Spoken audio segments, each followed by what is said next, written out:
The next topic is residual analysis. Residual is the actual y value minus predicted y value y hat. We can standardize the residual by dividing the residual with the standard error of the residual, and Excel will produce this information automatically for us when we check residual analysis.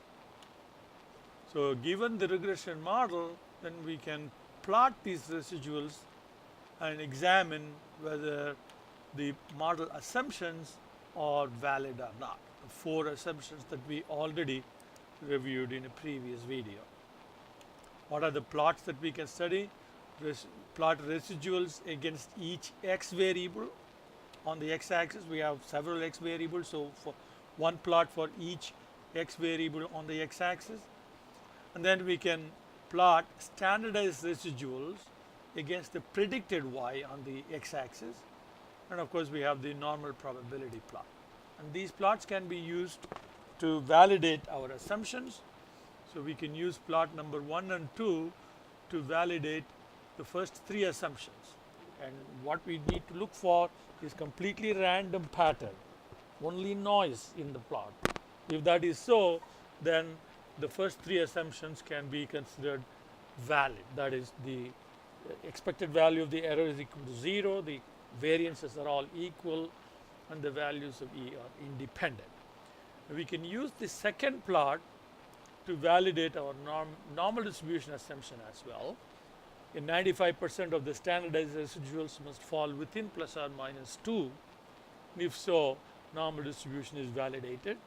And we can also use the normal plot Excel generates, and if all the points fall on a straight line, 45-degree angle straight line, then normal probability is validated also.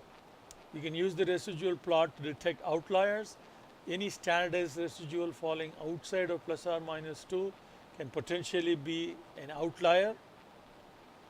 And there is a second way of checking for outliers, and that is called studentized residuals. Studentized residuals use a more involved, more complex computation than standardized residuals, and studentized residuals will detect outliers more accurately. And what do we do when we find outliers? Outliers may represent an erroneous data, in which case we correct the erroneous data, or it could be outliers may signal a violation of some of the assumptions, so we need to check that, or outliers are simply valid observations, then we have to just keep them in the analysis. We also have influential observations that we need to check for, and there are a couple of ways in which you can do that. Like in the simple regression case, there is leverage that we can compute.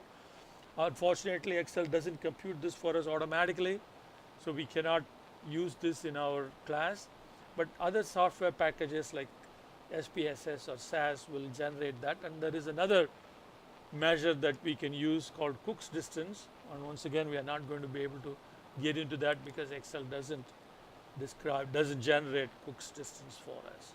Now let's generate the residuals and the residual plots. Let's run the regression.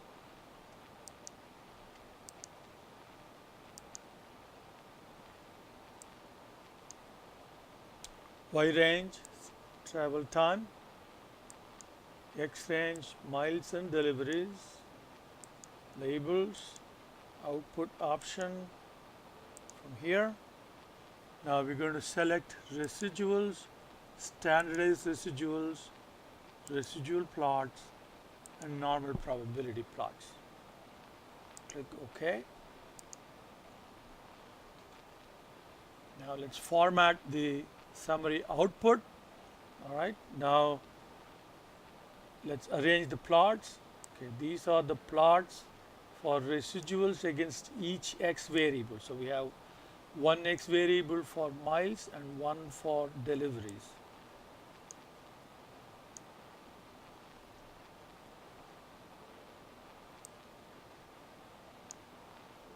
Normal plot, let's put that end.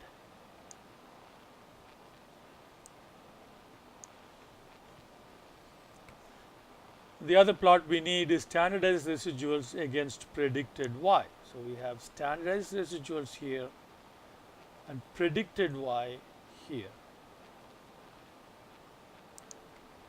So we're going to plot standardized residuals. Click insert scatter plot. Then we have to add the x range, which is the predicted y.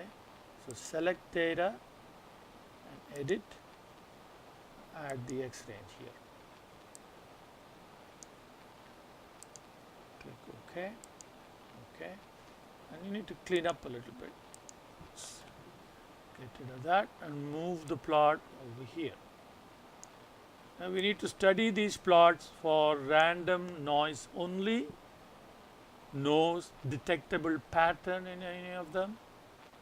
Then we can conclude that the first three assumptions are valid, and in this plot 95% of the standardized residuals must fall within -2 and +2. So in our case all of them fall within -2 and +2. So normal distribution is validated. We need to insert a line through this linear trend line. And if the points fall along the line, the normal probability plot is validated also. So we can put all of these discussions here. So residual plots against each x variable seem to show random pattern, and so does the standardized residuals. So first three assumptions are valid, and all the standardized residuals fall within ±2. Therefore, assumption of normal distribution of residuals is valid also. Normal probability plot also validates this.